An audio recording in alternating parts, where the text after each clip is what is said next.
هلا بالنسبة للكحة أو السعال هي رد فعل طبيعي من الجسم لما بتفوت أشياء مهيجة على المجاري الهوائية والشعب الهوائية، يعني مثلا ميكروبس، بكتيريا، فيروسات، هواء، يعني غبار، تراب، أي شيء بيهيج هاي الشعب الهوائية. نعم. كرد فعل طبيعي من الجسم بيتم رد المفاجئ اللي هو السعال. نعم. كيف؟ عن طريق انه في نهايات عصبيه موجوده متوزعه في الشعب الهوائيه، بترسل رساله للدماغ، الدماغ بحث عضلات الصدر والبطن انها تدفع الهواء من الرئتين، بهاي الطريقه بيدفع الجسم الغريب برا نعم. الجسم. نعم. فالسعله هي يعني رد فعل طبيعي وبالعكس ظاهره صحيه، يعني بس اذا كانت من فتره لثانيه وبشكل طبيعي، مش لما تصير مستمره. نعم. ومصاحب إلها اعراض وبتكون مؤثره على حياة الإنسان الاجتماعية وعلى النوم. كثير من الأشخاص يعني السعالة بتكون مزعجة كثير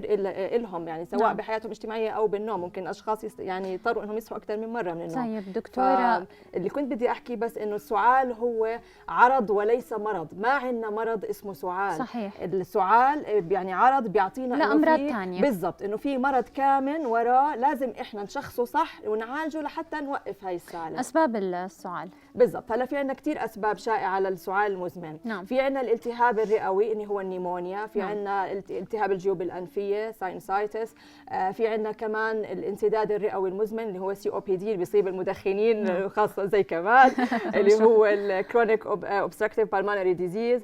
في عندنا الربو اللي نعم. بيصيب يعني اللي هو الازمه خاصه عند الاطفال. عند الاطفال ممكن كمان السعال الديكي، هدول يعني بيصيروا نفسر للمشاهدين السعال الديكي هذا المصطلح. بالضبط. السعال طبي. الديكي بيصير الاطفال هو يعني بيسببوا بكتيري، وبيصير عندهم السعله، يعني نوبه سعله متواصله، بعدين بشفطوا لجوا، بيسحبوا الهواء، يعني بكح، يعني لو كيف مثلا بكح بعدين بشفط الهواء، بتكون واضحه يعني من صوت السعله. نعم. هاي هي السعال الديكي. في عندنا كمان السعال النباحي. بيكون السعال الديكي سمي لانه زي صوت زي صوت الديك بالضبط. السعال النباحي بيكون اللي هو كمان بنسميه احنا الخانوق، اللي هو بيكون زي سعلة صوت الفقمة، زي صوت الفقمة. عشان هيك نباح الفقمة، عشان هيك سمي بهيك. نعم. الموضوع جميل. مسبب له فيروسي. نعم. كمان من الاسباب ممكن كسايد افكت لادويه. يعني عندنا مثلا الادويه اللي هي تبعت الضغط، اللي هي بتساعد في فرط التوتر الشرياني. نعم. اللي هي عندنا الادويه المثبطه للانزيم المحول للانجيوتنسين، اللي هي انجيوتنسين كونفرتنج انزيم انهبيتورز، اللي احنا بنسميها ايس انهبيتورز. هاي الادويه من السايد افكت تبعها انها بتعمل سعله. نعم. فهاي كمان ممكن تكون يعني من اسباب. كمان من التدخين عامل رئيسي لهذا الموضوع، بهيج يعني الحلق والممرات نعم. الهوائيه. نعم. كمان نعم. من هاي من الاسباب. نعم. فيعني كمان ممكن حساسيه، شخص مثلا عنده حساسيه موسميه هاي بالضبط. نعم. يعني او دخول جسم غريب بهيج الشعب الهوائيه.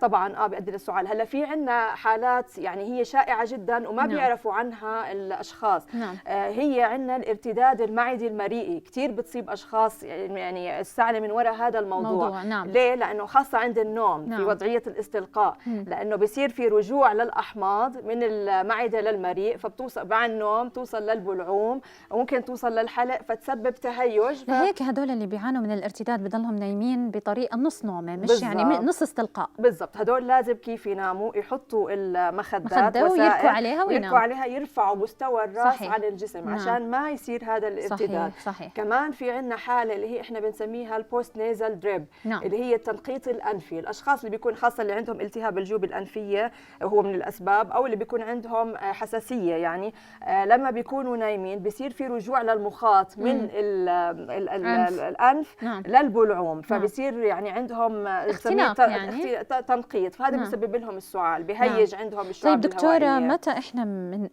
بنراجع الدكتور؟ يعني انا لما اسعل او اكح بأي مرحلة لازم أوصل للدكتور؟ هلا السعال عندنا نوعين، في عندنا سعال حاد اللي هو أقل من 3 أسابيع. هاي يعني ما بتصاحب كمان من الأسباب البرد والإنفلونزا كمان للسعلة. هاي يعني بعد السعلة والإنفلونزا بنلاحظ أغلبنا يعني بتقعد لها أسبوع السعلة وبتروح.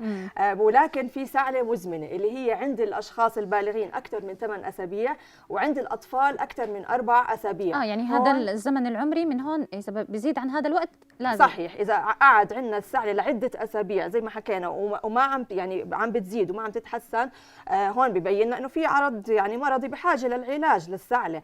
غير كمان لما بيكون عندنا مصحوب هاي السعله مع بلغم او دم حتى. بالضبط، هذا البلغم يا بيكون لونه اصفر مخضر يا اما في دم.